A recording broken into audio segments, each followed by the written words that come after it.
World cup की जीत के तमाम भारतीय ख्वाब बिखर कर रह गए। 241 रन का हदफ हासिल करके कैंगरूज ने मार का सर कर लिया।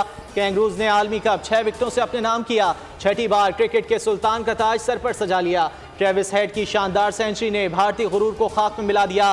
घमंडियों की सारी तैयारियां धरी की धरी रह गईं। 1,32,000 तमाशाई की गुंजाइश वाले स्टेडियम में मौत का सन्नाटा छा गया। भारतीयों को सांप सूंघ गया।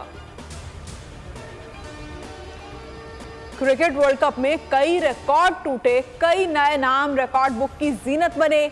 जनूबी अफ्रीका का 428 एक इनिंग्स का सबसे ज्यादा टोटल, डिकॉक 4 सेंचुरियों, कोहली 711 रन, रोहित शर्मा 28 छक्कों के साथ टॉप छक्केबाज रहे।